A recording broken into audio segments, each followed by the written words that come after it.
Victoria les da la más cordial bienvenida este domingo.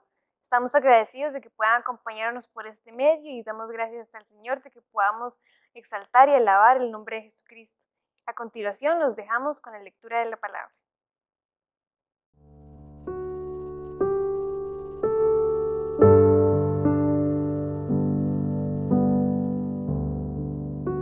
Vamos a leer 1 Corintios capítulo 14 del versículo 1 al 21. Seguid el amor y procurad los dones espirituales, pero sobre todo que profeticéis. Porque el que habla en lenguas no habla a los hombres, sino a Dios. Pues nadie le entiende, aunque por el Espíritu habla misterios. Porque el que profetiza habla a los hombres, para edificación, exhortación y consolación. El que habla en lengua extraña, a sí mismo se edifica. Pero el que profetiza edifica la iglesia. Así que quisiera que todos vosotros habléis en lenguas, pero más que profeticéis, porque mayor es el que profetiza que el que habla en lenguas, a no ser que las interprete, para que la iglesia reciba edificación. Ahora pues, hermanos, si yo voy a vosotros hablando en lenguas, ¿qué os aprovechará? Si no os hablaré con revelación, o con ciencia, o con profecía, o con doctrina. Ciertamente las cosas inanimadas que producen sonidos como la flauta o la cítara, si no tienen distinción de voces, ¿cómo se sabrá lo que se toca con la flauta o con la cítara? Y si la trompeta diere sonidos inciertos, ¿quién se preparará para la batalla? Así también vosotros, si por la lengua no diereis palabra bien comprensible, ¿cómo se entenderá lo que decís? Porque hablaréis al aire. Tantas clases de idioma hay seguramente en el mundo, y ninguno de ellos carece de significado. Pero si yo ignoro el valor de las palabras, seré como extranjero para el que habla, y el que habla será como extranjero para mí. Así también vosotros, pues que anheléis dones espirituales, procurad abundar en ellos para edificación de la iglesia. Por lo cual, el que habla en lengua extraña, pida en oración poder interpretarla. Porque si yo oro en lengua desconocida, mi espíritu ora, pero mi entendimiento queda sin fruto.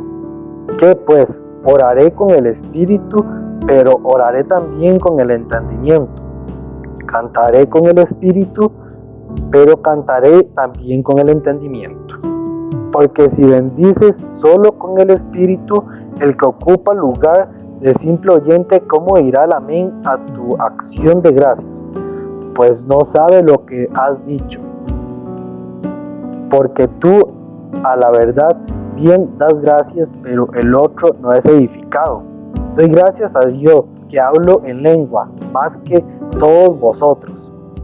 Pero en la iglesia prefiero hablar 5 palabras con mi entendimiento para enseñar también a otros que 10,000 palabras en lenguas desconocidas.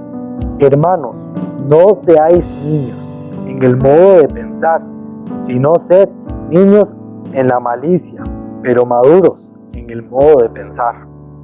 En la ley está escrito, en otras lenguas y con otros labios hablaré a este pueblo, y ni aun así me oirán, dice el Señor.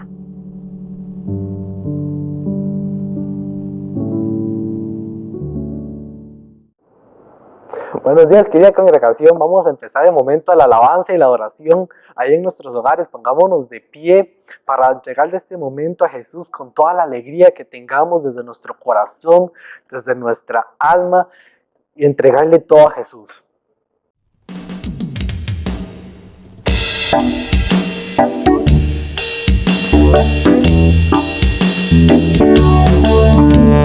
Con mi Dios yo asaltaré los muros, con mi Dios ejército derribaré, con mi Dios yo asaltaré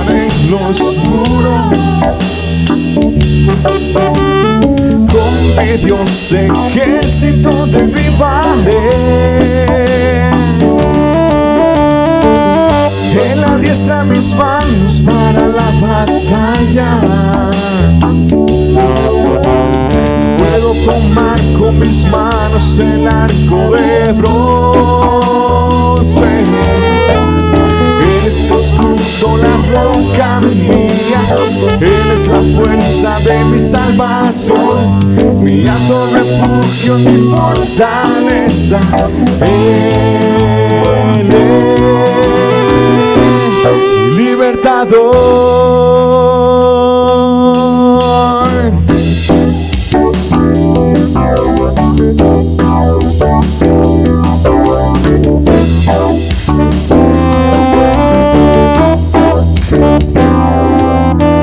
Con mi Dios yo asaltaré los muros. Con mi Dios ejército derribaré. Con mi Dios yo asaltaré los muros. Con mi Dios ejército derribaré. Él adiestra mis manos para la batalla. Puedo tomar con mis manos el arco de bronce.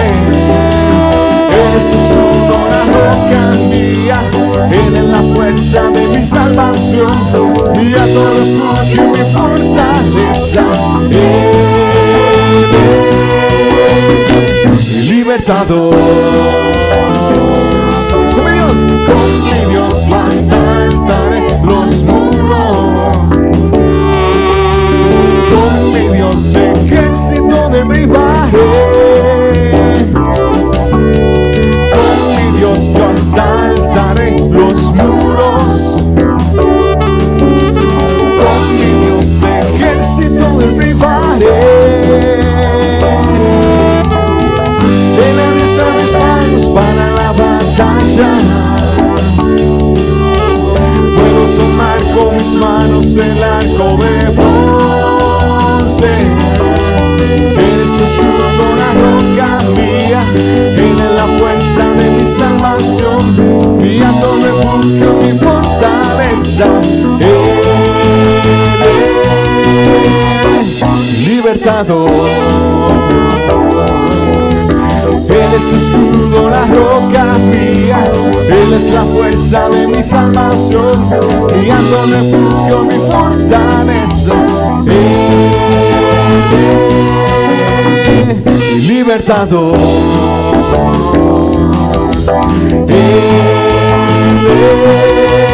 Él es mi libertador.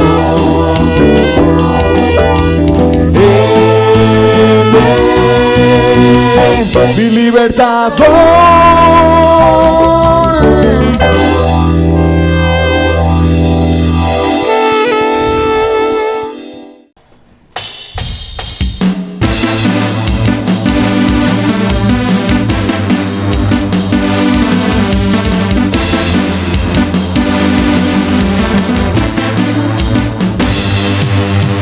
Dios sea exaltado, sus enemigos sean esparcidos. Dios sea exaltado, sus enemigos sean esparcidos. Penetrando en el reino de las tinieblas con alabanza. Penetrando en el reino de las tinieblas con alabanza. Subiré a las montañas, gritaré a las naciones, el reino de las tinieblas está cayendo.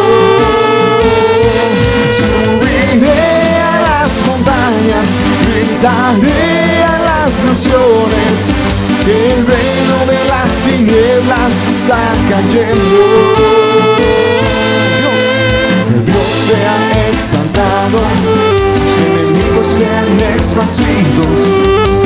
Dios sea exaltado, sus enemigos sean esparcidos. Penetrando en el reino de las tinieblas alabanza, penetrando en el reino de las tinieblas con alabanza. Subiré a las montañas, gritaré a las naciones, que el reino de las tinieblas está cayendo. Subiré a las montañas, gritaré a las naciones, que el reino de las tinieblas está cayendo. Está cayendo, está cayendo, está cayendo, está cayendo.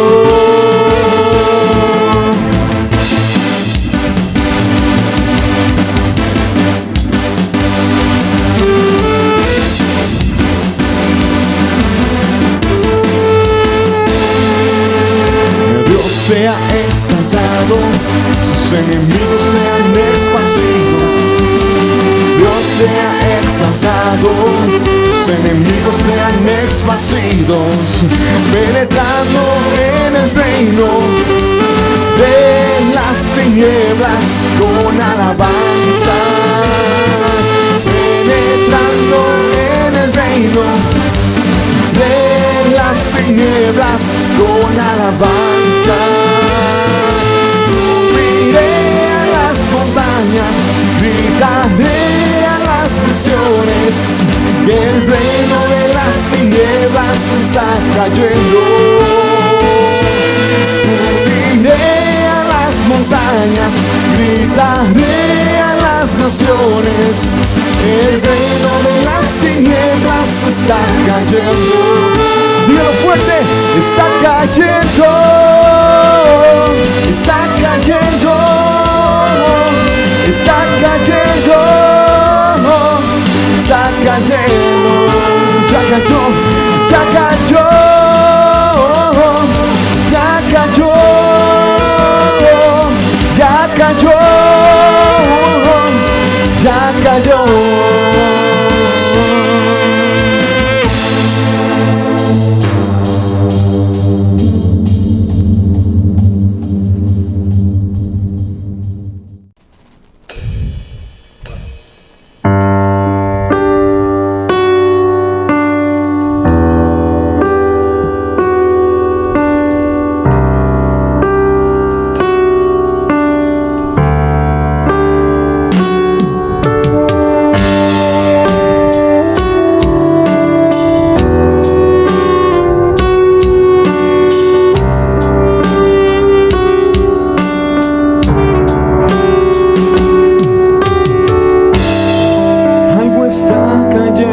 Aquí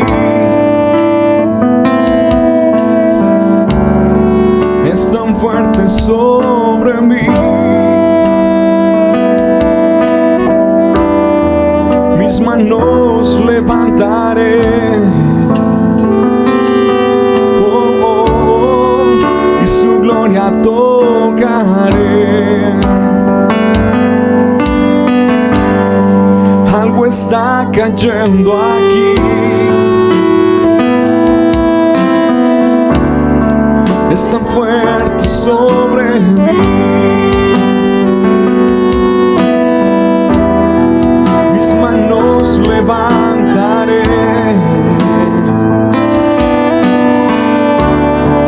y su gloria tocaré.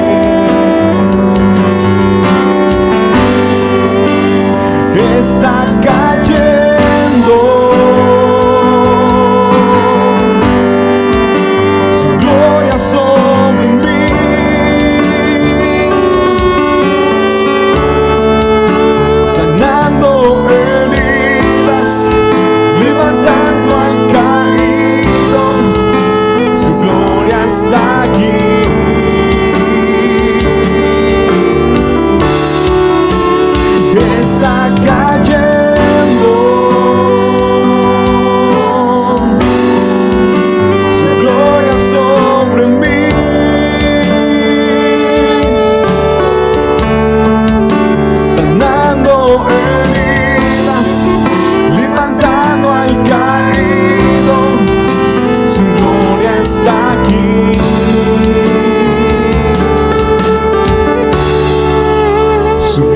gloria está aquí.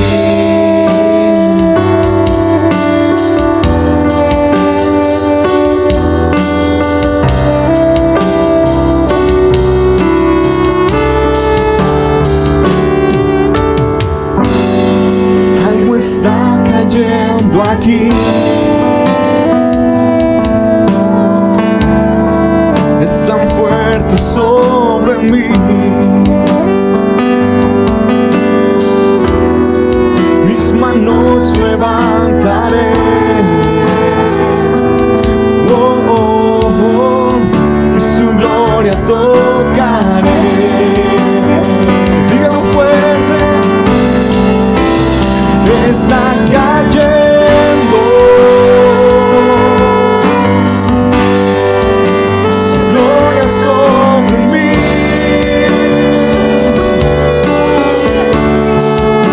Sanando heridas, levantando al caído. Su gloria está aquí.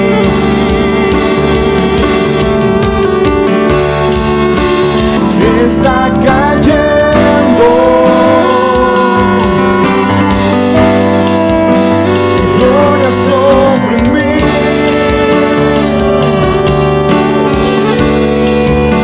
Sanando heridas, levantando al caído. Su gloria está aquí.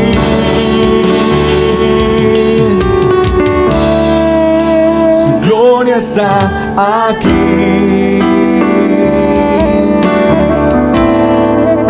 Su gloria está aquí.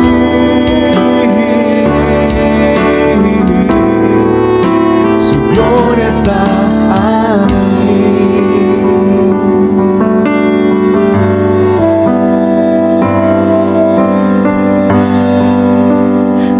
Está cayendo. Su gloria sobre mí.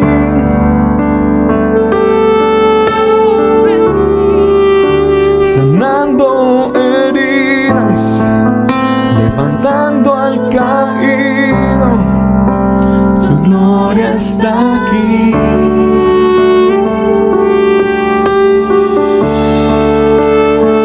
Está cayendo. Su gloria sobre mí. Su gloria sobre mí. Sanando heridas, levantando al caído. Su gloria está aquí. Fuerte. Está cayendo.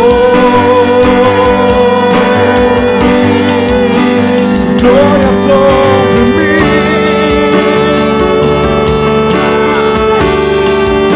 Sanando heridas, levantando al caído.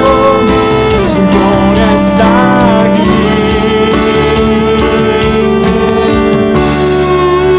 Su gloria está aquí.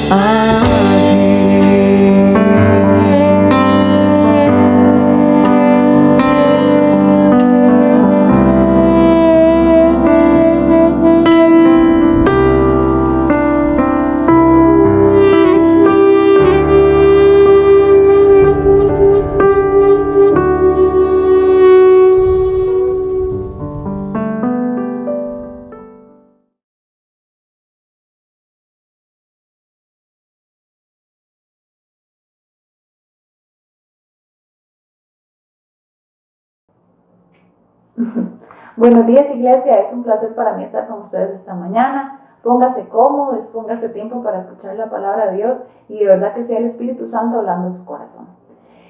Esta mañana quiero compartir con ustedes una enseñanza que he llamado Tu turno, decídete.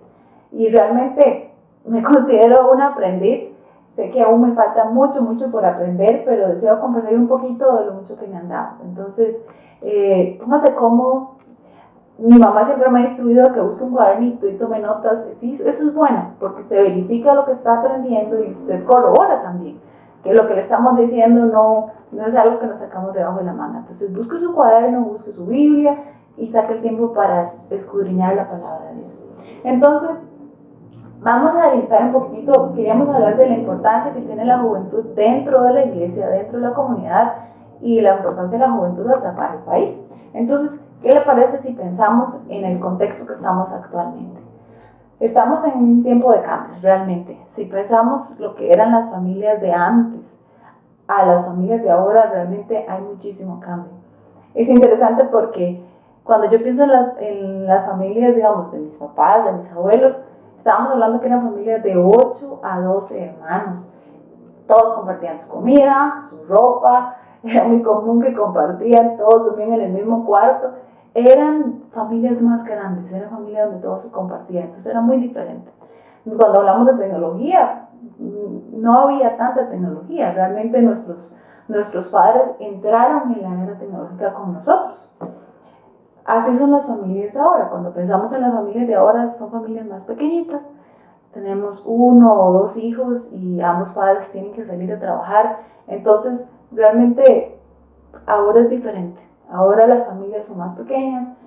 Ya hablamos de familias de padres divorciados. A veces podemos hablar hasta familias de 2 papás o 2 mamás. Realmente la situación está cambiando. Ya no es como antes. Pero lo importante aquí es que usted tiene que pensar que el cambio es inevitable. Y ahora con todo lo que hemos venido con la pandemia y que la pandemia ha traído cambios en todos nosotros, realmente tener que regresar a nuestros hogares ha sido una manera de confrontarnos. Realmente el Señor viene a mover las familias y a regresar a aquellos principios y valores que muchas veces habíamos olvidado. Entonces, el cambio es inevitable. Empecemos eso como fundamento. Eso es importante. Y me encantan las palabras de Jesús porque Jesús realmente era una persona que aún en su tiempo, Él venía trayendo cambios. Él venía moviendo la costumbre, moviendo la tradición hacia cosas nuevas, hacia cosas mejores. Entonces, ¿qué les parece si nos vamos a la palabra? Y en Mateo 9, 17, escuchemos lo que el Señor está enseñando. Dice, y nadie echa vino nuevo en odres viejos, porque entonces los odres se revientan, el vino se derrama y los odres se pierden, sino que se echa vino nuevo en odres nuevos y ambos se conservan. De esta palabra quiero resaltar varias cosas. Primero, ¿qué es un odre? El odre es una especie de saco hecho de cuero o piel de algún animal que se utiliza para guardar o contener líquidos. En un odre suele guardarse vino o aceite y era el recipiente más utilizado en la antigüedad. Entonces, el odre tenía esa propiedad de poder soportar la expansión del vino cuando se estaba fermentando. El problema con los odres viejos era que ya no podían estirarse más, entonces con el proceso de la fermentación se reventaban y ya no servían. Ahora, si pensamos quién es ese vino nuevo, hablamos que Jesús está hablando de sí mismo, está hablando que Jesús es ese vino, es el que trae el reino de Dios. Jesús es esa vida, está llena de una vida que viene a causar una revolución. Entonces aquí esa metáfora que el Señor nos está enseñando realmente es sumamente atractiva. Y entonces dice que las ideas revolucionarias no son por sí solas suficientes para generar cambios. Estas solo se producen cuando esas ideas fermentan en una estructura de pensamiento dispuesta a expandirse, como en un odre nuevo. Entonces aquí tenemos 2 situaciones. Tenemos el odre, pero también tenemos ese vino. Y creamos que ese vino es el Señor en nosotros, es la presencia de Dios a través de nuestras vidas. Entonces ocupamos esos odres nuevos que estén dispuestos a permitir al Señor moldear sus vidas. ¿Ok? Entonces aquí es donde entramos a la posición que tienen los jóvenes dentro de una iglesia. Porque muchas veces pensamos que los jóvenes se limitan mucho y se limitan a lo que está a su alcance y a veces solo se proyectan a su futuro inmediato. Pero realmente hay muchas cosas que los jóvenes pueden hacer dentro de una iglesia. Entonces caemos dentro de esta discusión. Los muchachos no se preguntan qué van a hacer con su futuro. A veces el tiempo pasa tan rápido que qué va a pasar con la iglesia de aquí a 10 años. Y esa juventud, si esa generación que está ahora no se le enseña, no se le capacita, no se le reta desde ya? Y eso es la discusión que queremos tener esta mañana. Entonces es importante es importante desarrollar ese potencial que hay en cada uno de los chicos. ¿Okay? Entonces, ¿qué van a hacer esos jóvenes en un futuro? ¿Cómo van a colaborar con la iglesia? ¿Cómo van a colaborar con el desarrollo de la iglesia? Y esto es clave. La necesidad de una generación de relevo realmente es abrumadora. Esos cambios no se van a lograr correctamente si no se capacita y se enseña a los muchachos en el trabajo que deben realizar. Entonces, no hay que perder el enfoque. Y me gusta mucho esta frase que nos estaban enseñando. Ocupamos tanto la fuerza como la memoria. Y eso nos lo enseñaban en la Pastoral Juvenil Nacional. Y decían, la fuerza son los jóvenes, pero la memoria es la experiencia de la gente mayor en la iglesia. Entonces, ocupamos realmente ese balance entre ambos. Necesitamos el balance, que los jóvenes pueden traer esa fuerza, esa energía, ese dinamismo para poder ir y alcanzar a muchas personas, pero necesitamos de esa experiencia, necesitamos de esa sabiduría y ese conocimiento que las generaciones anteriores pueden ofrecer. Entonces ese es el balance que ocupamos desarrollar dentro de la iglesia. Ese balance es importante. Y quiero resaltar esta idea. La idea del relevo es esencial. Esto es un ciclo continuo. ¿Por qué? Porque las generaciones de relevo que están ahora, con un buen tiempo, van a ser las que más adelante van a dar el relevo igualmente a los niños que vienen más adelante. Entonces, esto es importante. Hay que hacer pensar a los jóvenes qué van a delegarle a los niños. Y es parte de la responsabilidad de los adultos enseñar a sus jóvenes para que se siga traduciendo esa herencia preciosa de la palabra de Dios. Entonces, eso es importante. Esto es un ciclo, esto se continúa. No solo los adultos tienen que tener en su corazón que el relevo es importante, no solo los jóvenes tienen que tomar ese reto. Y por eso hablábamos que es tu turno. Ahora tienes que decidirte a servirle al Señor, sino también que más adelante ellos tienen que ser el relevo para los niños que vienen más adelante. Entonces, empecemos con algunas ideas importantes. Realmente, cuando pensamos en Jesucristo, debemos enfocar la idea de relevo en dos puntos de vista. Lo quiero enfocar desde el punto de vista del maestro y desde el punto de vista del discípulo. Realmente la palabra da muchos ejemplos de relevo, da muchos ejemplos de, por ejemplo, vemos a Moisés y a Josué, vemos a Elías y a Eliseo, vemos a mismo Jesucristo con sus discípulos, vemos a Pablo con Timoteo. Hay muchos ejemplos donde estaba su maestro y su discípulo y pasaba la estafeta. Entonces realmente el relevo es algo que está en la palabra y es algo que hay que darle continuidad. Empecemos con el ejemplo del maestro. Entonces quiero empezar con el primer maestro y el maestro más importante de todos, que es Jesucristo. Entonces aquí hay dos puntos claves. Entonces apunte. Número 1, un buen líder conoce su propósito y su llamado y entiende cuándo es el tiempo de delegar el trabajo a otros. Si pensamos en Jesucristo, Jesús sabía específicamente cuál era su llamado. Jesús sabía a qué había venido a esta tierra.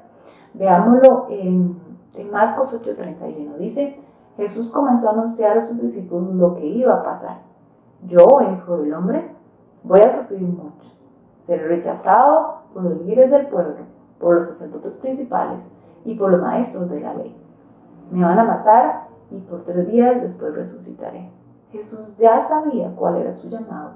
Jesús tenía muy claro para qué había venido a esta tierra.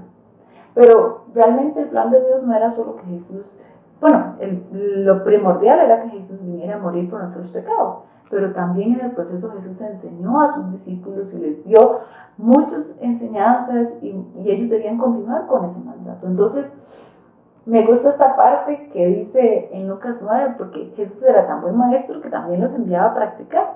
Así que le hablo esto a aquellos que son maestros y a aquellos que tienen discípulos a su cargo. Es necesario esa experiencia, es necesario ese proceso de tener algo correcto y de también tener un error. Es necesario esa experiencia y ese experimentar y trabajar.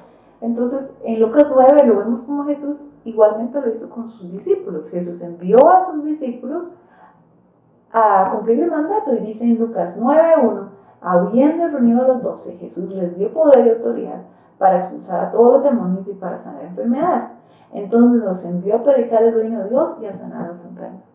Y es curioso porque cuando se comenta esto, que Jesús los enviaba y luego Jesús estaba esperando y ellos regresaban felices, Señor, que los demonios se nos sujetan, Señor, que hemos sanado enfermos, y él decía, no se alegren porque los demonios se les sujetan, alégrense porque su nombre está escrito en el libro de la vida. Entonces ahí vemos a Jesús enseñando en el proceso, los enviaba a trabajar, pero cuando ellos regresaban ahí les daba ese feedback ahí de dar el consejo de, sí, es importante, yo les he dado esta autoridad, pero es más importante su salvación, es más importante que se mantengan enfocados. Y así fue Jesús como ese maestro para los discípulos. Pero el mayor mandato que les dio el Señor fue en Mateo 28. Jesús conocía cuál era su llamado y cuál era su tiempo. Y él conocía que había un momento en que ya él debía pasar la estafeta a sus discípulos y que los discípulos llegaran hacia donde él no había llegado. Y en Mateo 28, un versículo muy conocido, el versículo 19, por tanto, id y haced discípulos a todas las naciones, bautizándolos en el nombre del Padre, del Hijo y del Espíritu Santo, enseñándoles que guarden todas las cosas que os he mandado. Y he aquí yo estoy con vosotros todos los días hasta el fin del mundo. Entonces realmente el Señor conocía cuál era su labor, conocía cuál era su llamado, Él conocía cuál era su función. Y Él le dio la oportunidad a los discípulos de ejercerlo a ellos en su ministerio. Entonces eso es importante. Un buen maestro sabe cuál es su llamado y hasta dónde tiene que llegar. Otra frase importante de recordar dice, necesitas enseñar a otros, no te quedes con la bendición solo para ti, porque ellos van a llegar donde tú no puedes. Realmente todas las personas tenemos nuestras propias limitantes.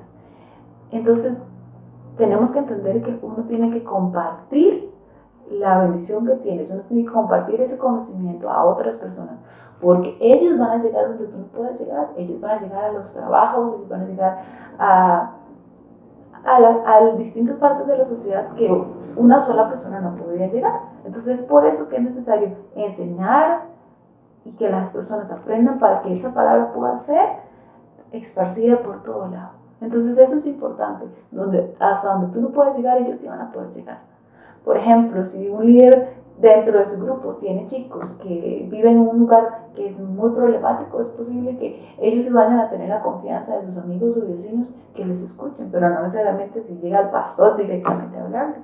Pero si llega él como un joven a hablar de lo que él está viviendo y cómo el Señor ha cambiado su vida, es muy diferente. Entonces no se quede con la bendición, es necesario hablar y permitir que ellos también ejerzan el ministerio que Dios les ha dado.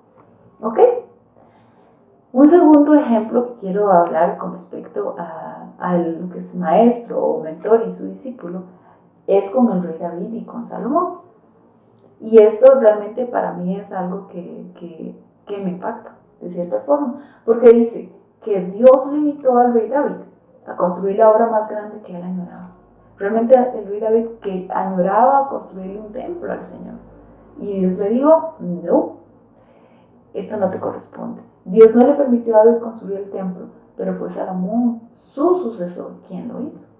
Entonces, voy a leer en 2 Samuel 7, dice, se acerca el profeta Natán y le dijo al rey David, cuando tu vida llegue a su fin y vayas a descansar entre tus antepasados, yo pondré en el trono a uno de tus propios descendientes y afirmaré su reino.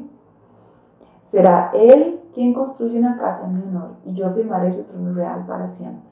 Yo seré su padre y él será mi hijo. Así que cuando haga lo malo lo castigaré con varas y azotes, como lo haría un padre. Sin embargo, no le negaré mi amor, como se lo negué a Saúl, a quien abandoné para abrirte paso. Tu casa y tu reino durarán para siempre delante de mí. Tu trono quedará establecido para siempre. Entonces, realmente esto está completamente relacionado con lo que les venía hablando. Dios no le permitió a David hacer el sueño que él esperaba, pero fue su sucesor quien lo alcanzó. Salomón fue quien construyó el templo, ese templo majestuoso, pero con muchos de los materiales provistos por su padre, por el rey David. Entonces es muy interesante como el fundamento que el maestro o el predecesor va a dar es fundamental. El trabajo no solo lo hace una persona, se hace, uno es el que siembra, otro es el que riega y otro es el que cosecha, pero el crecimiento lo da el Señor. Entonces realmente aquí vemos cómo el fundamento lo había dado David. David fue el que proveyó para darle muchos de los materiales que fueron utilizados para la construcción de ese templo.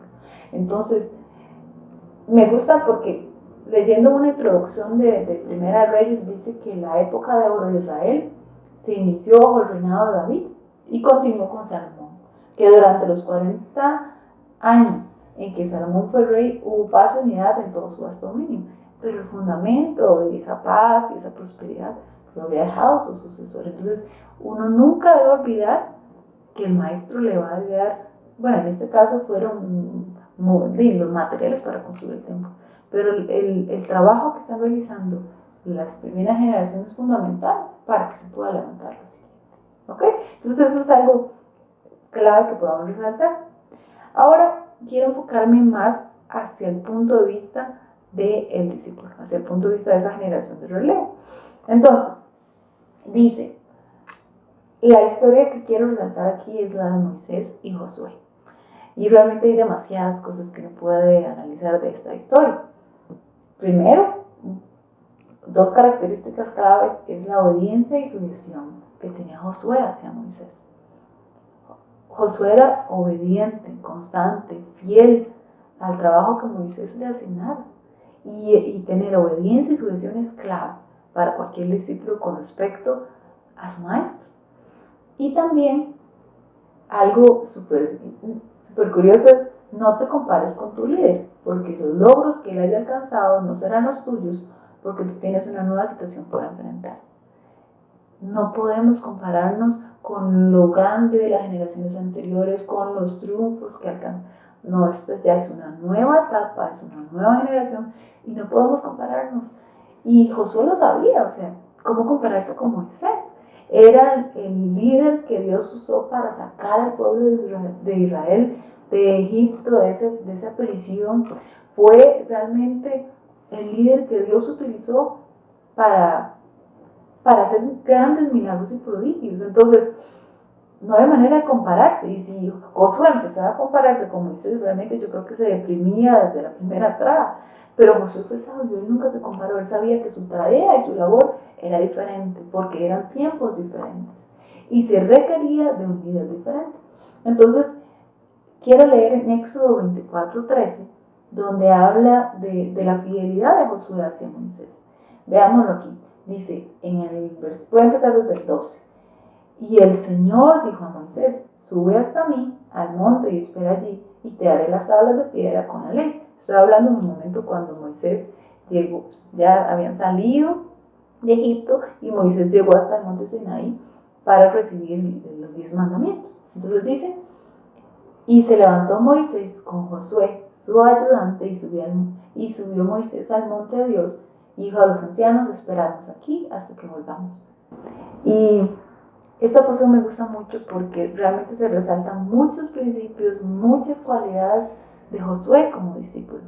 Y chicos, jóvenes, busquemos tener esas cualidades, busquemos tener cada una de esas cualidades que Josué tenía con respecto a Moisés. Y dice en capítulo 1, después de la muerte de Moisés, Dios habló con Josué, hijo de Nun, que había sido ayudante de Moisés.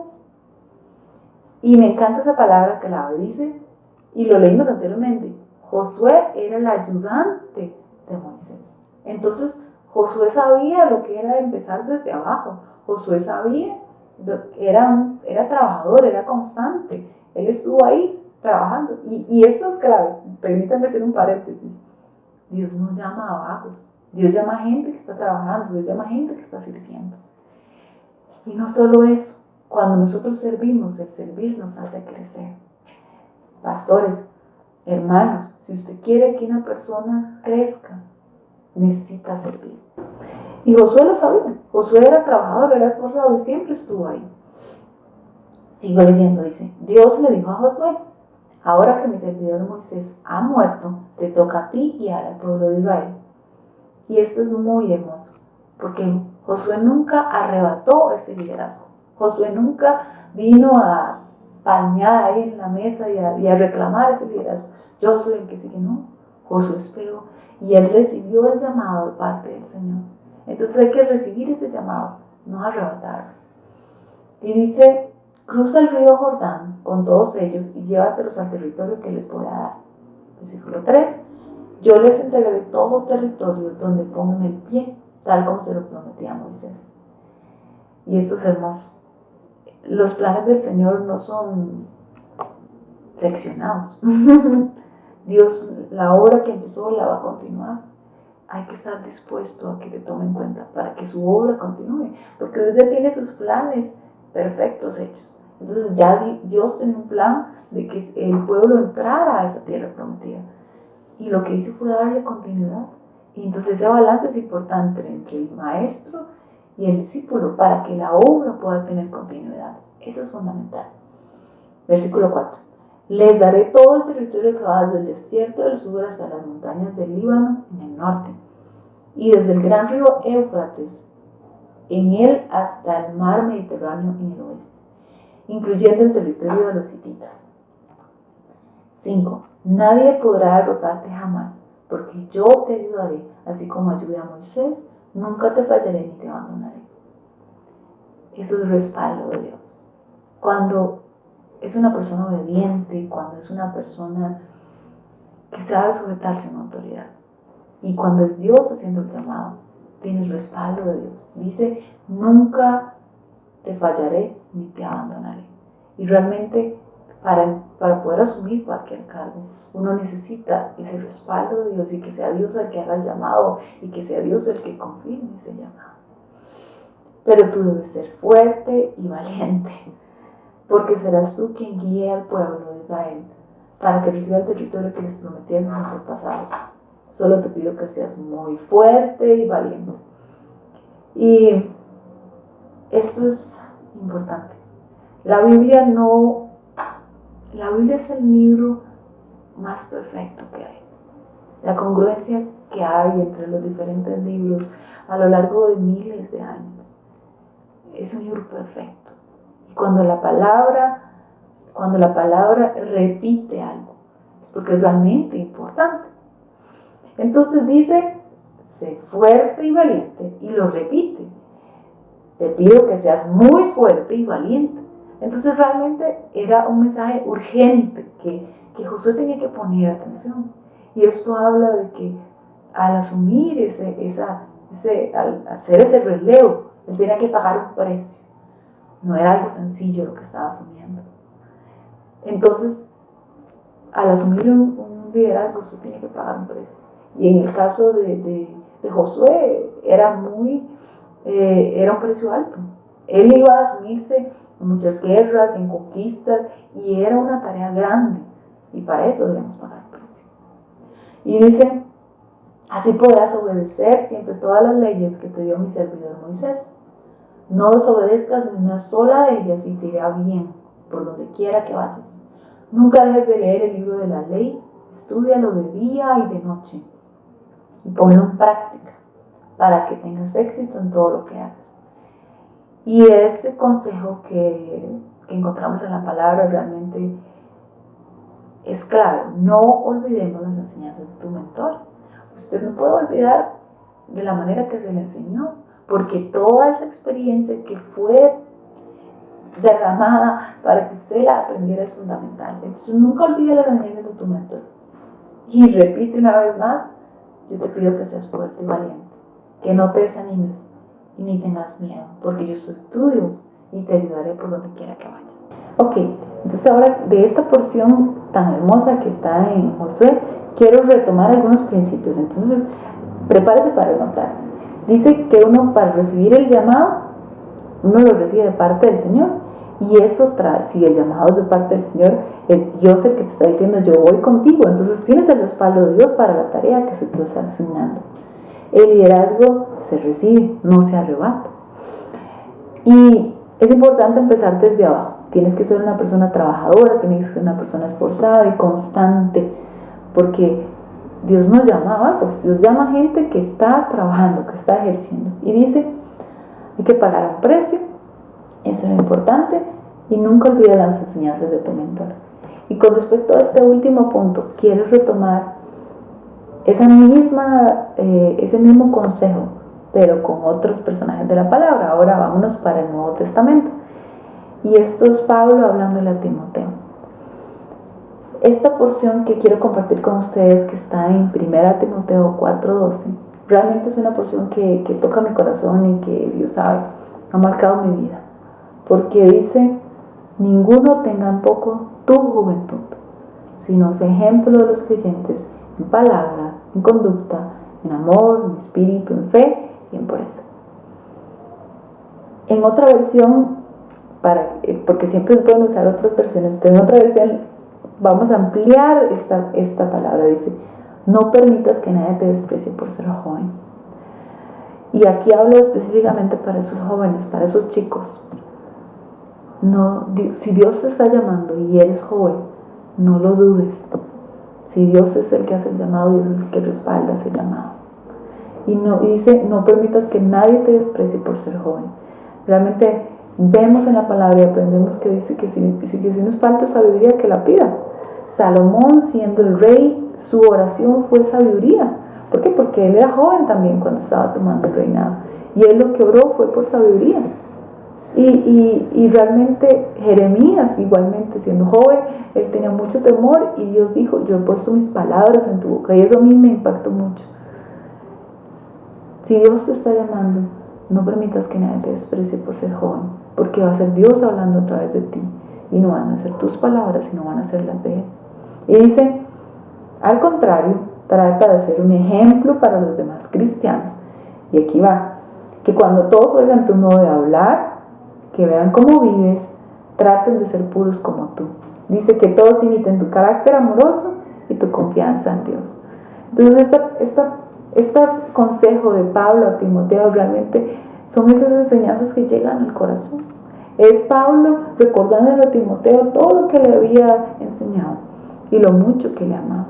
Y hay dos anécdotas que quiero comentarles. Una anécdota fue de mi hermano. Mi hermano maneja conduciendo un camión. Y era tarde, eran como las 10:30 de la noche, iba en el camino. Lo que pasa es que era un camino de lastre, de tierra. Y él iba abrumado en su momento, iba cansado ya del día, y él no se fijó y el camión se salió de la calle. No obstante, digamos, el remolque que llevaba sí estaba bien parado, pero el camión estaba con una llanta fuera de la calle, entonces podía volcarse. Y él llamó asustadísimo a mi papá en su momento. Y mi papá le contesta a las 10:30 de la noche, pero ¿yo qué puedo hacer desde aquí? Y él estaba tan abrumado y tan preocupado y le decía, ¿pero qué hago? ¿Cómo hago? ¿Lo jalo hacia adelante? No lo jalo, le dijo mi papá. Espérese ahí que venga un compañero o alguien atrás, que lo jalen de atrás y así sale. Si usted lo jala hacia adelante, se vuelca. Espérese. Y de esta pequeña anécdota, porque al rato, de verdad, mi hermano se quedó ahí, se calmó y esperó un compañero. La ayuda llegó un compañero, lo pegaron por detrás y lo jalaron y no pasó más. Pero es interesante porque cuando nosotros conversábamos, lo importante es la experiencia. Él en su temor de que es un equipo muy pesado, muy caro, en su temor de tratar de resolver, él hubiera movido el camión hacia adelante y se vuelca. Pero realmente cuando él fue humilde y llamó, en este caso a mi papá, fue su voz de la experiencia que le dijo, no lo haga, espérese que alguien le ayude. Y realmente eso es clave, tener la humildad de cuando no sabemos cómo solucionar algo, tener la humildad de decir, ayúdeme, y escuchar la voz de la experiencia que le dice, no haga eso, espérese, hágalo de una manera diferente.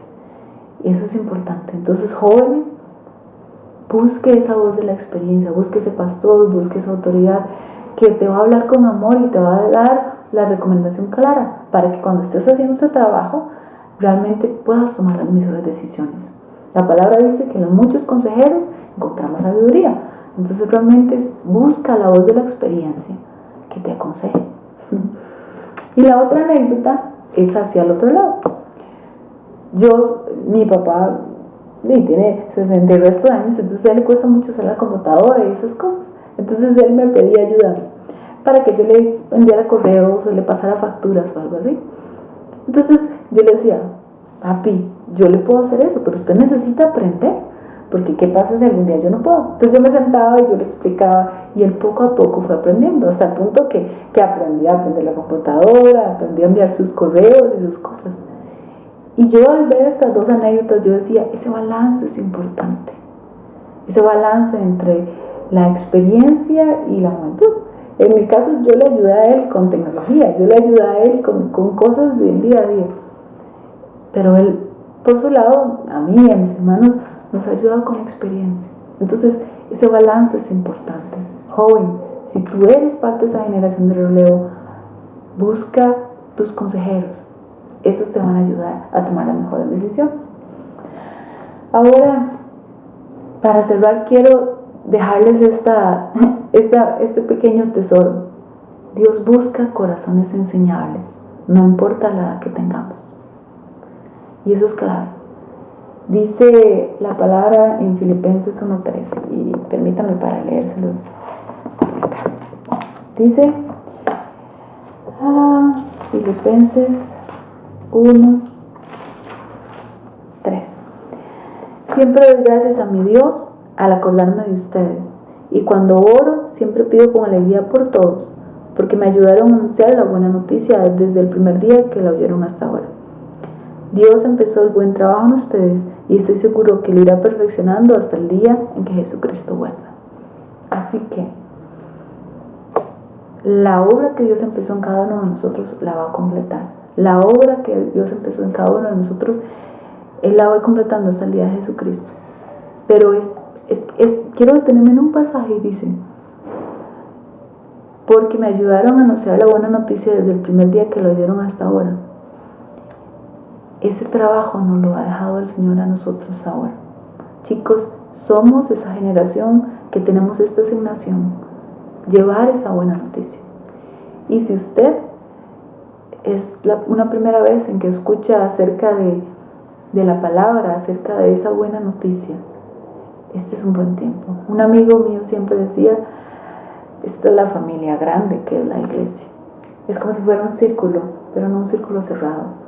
Es un círculo que se va abriendo y abriendo con cada persona que abre su corazón al Señor. Entonces, abre su corazón al Señor. Dios, este es su momento, este es el momento en el que usted puede abrir su corazón a Dios y decirle, quiero formar parte de esa familia. Quiero trabajar para ti. Entonces, ponga su corazón conmigo y oremos. Señor, te doy gracias por este tiempo. Te doy gracias porque tu palabra es verdad. Y oro, Dios, por esta persona, Señor. Repita después de mí. Señor, sé que te he fallado.